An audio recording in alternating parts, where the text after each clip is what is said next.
بسم اللہ الرحمن الرحیم۔ ایک تابعی جن کا نام حضرت ربیعی ہے رحمت اللہ علیہ، وہ اپنا واقعہ بیان کرتے ہیں کہ ایک مرتبہ میں ایک مجلس میں پہنچا۔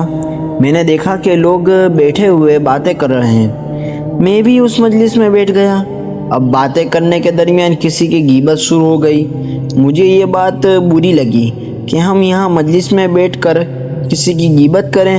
چنانچہ میں اس مجلس سے اٹھ کر چلا گیا، اس لیے کہ اگر کسی مجلس میں غیبت ہو رہی ہے تو آدمی کو چاہیے کہ اس کو روکے، اور اگر روکنے کی طاقت نہ ہو تو کم از کم اس گفتگو میں شریک نہ ہو، بلکہ اٹھ کر چلا جائے۔ چنانچہ میں اٹھ کر چلا گیا۔ تھوڑی دیر بعد خیال آیا کہ اب مجلس میں غیبت کا موضوع ختم ہو گیا ہوگا، اس لیے دوبارہ اس مجلس میں ان کے ساتھ بیٹھ گیا۔ اب تھوڑی دیر ادھر ادھر کی باتیں ہوئی، لیکن تھوڑی دیر کے بعد پھر غیبت شروع ہو گئی۔ لیکن اب میری ہمت کمزور پڑ گئی۔ اب میں تھوڑا کمزور پڑ گیا اور میں اس مجلس سے اٹھ نہ سکا، اور جو غیبت وہ لوگ کر رہے تھے میں اسے سنتا رہا۔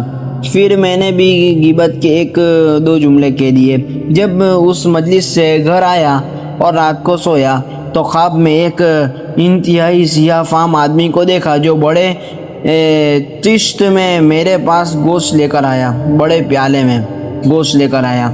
جب میں نے غور سے دیکھا تو معلوم ہوا کہ وہ خنزیر کا گوشت ہے، اور وہ سیاہ فام آدمی مجھ سے کہہ رہا ہے کہ خنزیر کا گوشت کھاؤ۔ میں نے کہا میں مسلمان ہوں، خنزیر کا گوشت کیسے کھاؤں؟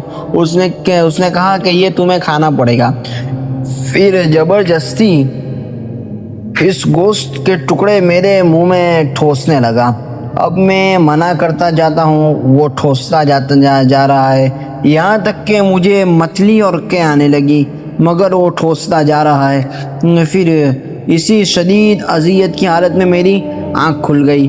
جب بیدار ہونے کے بعد میں نے کھانے کے وقت کھانا کھایا تو خواب میں جو خنزیر کے گوشت کا خراب اور بدبو دار ذائقہ تھا، وہ ذائقہ مجھے اپنے کھانے میں محسوس ہوا، اور 30 دن تک میرا یہ حال رہا۔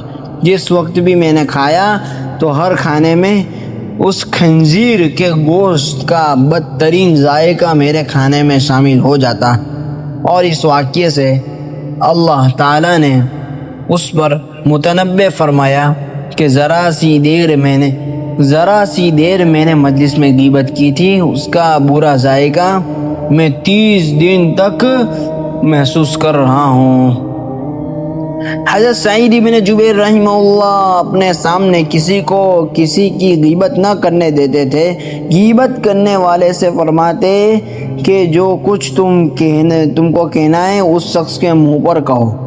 انس رضی اللہ عنہ کہتے ہیں کہ رسول اللہ صلی اللہ علیہ وسلم نے فرمایا کہ غیبت کا کچھ کفارہ یہ ہے کہ تم اس شخص کے لیے مغفرت و بخشش کی دعا مانگو جس کی تم نے غیبت کی ہے، اور اس طرح مانگو اللہم اغفر لنا ولہ، اللہم اغفر لنا ولہم، کہ اللہ ہم کو اور اس شخص کو جس کی میں نے غیبت کی ہے معاف فرما دے، بخش دے۔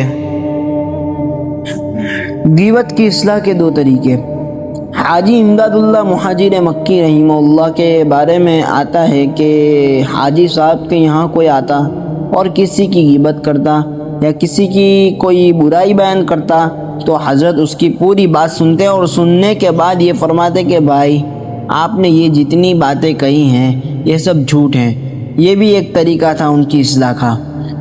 اور ایک موقع پر کسی نے حضرت سے آ کر کہا کہ حضرت فلاں صاحب تہجد گزار ہے، لیکن وہ جو تہجد پڑھتے ہیں اور ذکر کرتے ہیں وہ اصل میں آپ لوگوں کو دکھانے کے لیے کرتے ہیں۔